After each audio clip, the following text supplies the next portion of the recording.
Hello കൂട്ടുകാരെ, അപ്പോൾ ഞാൻ ഇവിടെ ഒരു ചെറുനാരങ്ങയായിട്ടാണ് വന്നിട്ടുള്ളത്. ചെറുനാരങ്ങ വെച്ച് നമുക്ക് രണ്ട് അടിപൊളി സയൻസ് എക്സ്പെരിമെൻറ്റ് ചെയ്ത് നോക്കിയാലോ. അപ്പോൾ ഞാനിവിടെ അത്യാവശ്യം വലുപ്പമുള്ള ഒരു നാരങ്ങ എടുത്തിട്ടുണ്ട്. ചെറുനാരങ്ങ വെച്ച് എങ്ങനെ എഴുതാം, ചെറുനാരങ്ങ വെച്ചിട്ട് എങ്ങനെ എഴുതിയത് മായ്ക്കാം എന്നാണ് നമ്മളിത് കാണിക്കുന്നത്. അപ്പോൾ വീഡിയോ സ്കിപ്പ് ചെയ്യാതെ അവസാനം വരെ കാണണേ. ഞാനിവിടെ ചെറുനാരങ്ങ കട്ട് ചെയ്തെടുത്തിട്ടുണ്ട് കേട്ടോ. അപ്പോൾ ഇത്തരത്തിലുള്ള പരീക്ഷണങ്ങൾ ചെയ്യുന്നത് വഴി കുട്ടികൾക്ക് അതിൻ്റെ പുറകെയുള്ള സയൻസ് എന്താണെന്ന് മനസ്സിലാക്കാനും അതുവഴി അവർക്ക് കൂടുതൽ പഠിക്കാനൊക്കെ പറ്റും കേട്ടോ. അപ്പോൾ ഞാനിവിടെ എഴുതാൻ വേണ്ടിയിട്ട് ഒരു A4 ഷീറ്റിൻ്റെ ഒരു പീസ് എടുത്തിട്ടുണ്ട്. പിന്നെ ഒരു കോട്ടൺ ബഡ്സ് എടുത്തിട്ടുണ്ട്.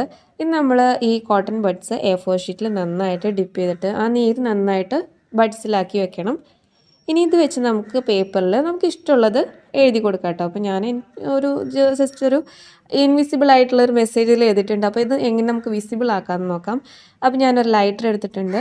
ഇനി ഈ ലൈറ്റർ വെച്ചിട്ട് നമ്മൾ ഇതിൻ്റെ അടിഭാഗത്ത് ഇങ്ങനെ കത്തിച്ചു കൊടുത്തിട്ട് കാണിച്ചു കൊടുക്കണം. അപ്പോൾ പേപ്പർ കത്തിപ്പോവാതെ ആ ഒരു ഡിസ്റ്റൻസിൽ വേണം നമ്മൾ ലൈറ്റർ കീപ്പ് ചെയ്യാനായിട്ട് കേട്ടോ.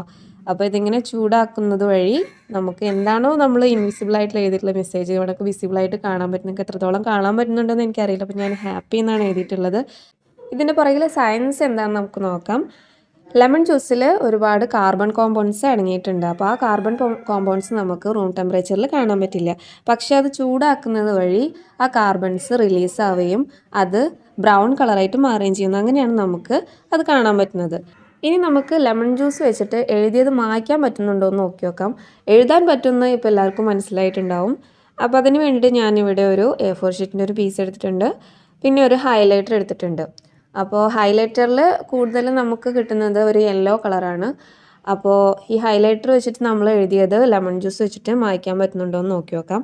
അതിന് വേണ്ടിയിട്ട് ഇതേപോലെ ഹൈലൈറ്റർ വെച്ചിട്ട് നന്നായിട്ടൊന്ന് നമുക്ക് ഇഷ്ടമുള്ളത് എഴുതി കൊടുക്കാം. ഞാനിവിടെ ജസ്റ്റ് ഒന്ന് വരച്ചു കൊടുക്കുകയാണ് ചെയ്തിട്ടുള്ളത്.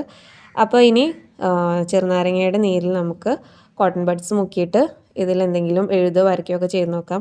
അപ്പോൾ അത് മായുന്നുണ്ടോ, എന്തുകൊണ്ടാണ് മായുന്നത്, അതിൻ്റെ സയൻറ്റിഫിക് എക്സ്പ്ലനേഷൻ എന്താണെന്നൊക്കെ നമുക്ക് നോക്കാം. വീഡിയോ സ്കിപ്പ് ചെയ്യാതെ അവസാനം വരെ കാണുക.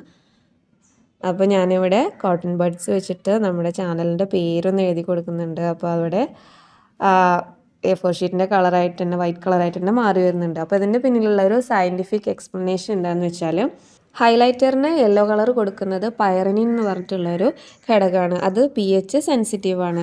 എന്നാൽ ലെമൺ ജ്യൂസിൽ അടങ്ങിയിരിക്കുന്ന സിട്രിക് ആസിഡ് അതിൻ്റെ pH അസിഡിക് ആയതുകൊണ്ട് pH സെൻസിറ്റീവിൽ pH അസിഡിക്ക് ചേരുമ്പോൾ ആ ഒരു യെല്ലോ കളർലെസ് ആയിട്ട് മാറുകയാണ് ചെയ്യുന്നത്. അതാണ് ഇതിൻ്റെ പിന്നിലുള്ളൊരു സയൻറ്റിഫിക് എക്സ്പ്ലനേഷൻ എന്ന് പറയുന്നത്.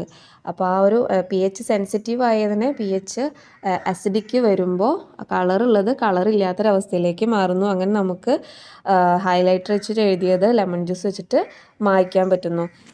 അപ്പോൾ ചെറുനാരങ്ങ വെച്ചിട്ട് എഴുതാനും പറ്റും മായ്ക്കാനും പറ്റുന്നു. ഇപ്പോൾ എല്ലാ കുട്ടികൾക്കും മനസ്സിലായി കാണുമെന്ന് വിചാരിക്കുന്നു. സയൻസിലൊക്കെ മാർക്ക് കുറവുള്ള കുട്ടികളാണെങ്കിൽ ഇത്തരത്തിലുള്ള എക്സ്പെരിമെൻ്റൊക്കെ ചെയ്ത് നോക്കിയിട്ട് എന്തുകൊണ്ടാണ് അങ്ങനെ സംഭവിക്കുന്നതെന്ന് മനസ്സിലാക്കാൻ എളുപ്പം പറ്റും കേട്ടോ. അപ്പോൾ അങ്ങനെയൊക്കെ അവർക്ക് നന്നായിട്ട് പഠിക്കാനും മാർക്ക് വാങ്ങാനൊക്കെ സാധിക്കും. അപ്പോൾ എൻ്റെ ചാനൽ ആദ്യമായിട്ടാണ് നിങ്ങൾ കാണുന്നതെങ്കിൽ വീഡിയോ നിങ്ങൾക്ക് യൂസ്ഫുൾ ആയെന്ന് തോന്നുകയാണെങ്കിൽ പ്ലീസ് എൻ്റെ ചാനലൊന്ന് സബ്സ്ക്രൈബ് ചെയ്തിട്ട് ഒന്ന് സപ്പോർട്ട് ചെയ്യണേ കൂട്ടുകാരെ. അപ്പോൾ ഇത്രയുള്ള നമ്മുടെ ഇന്നത്തെ വീഡിയോ. താങ്ക്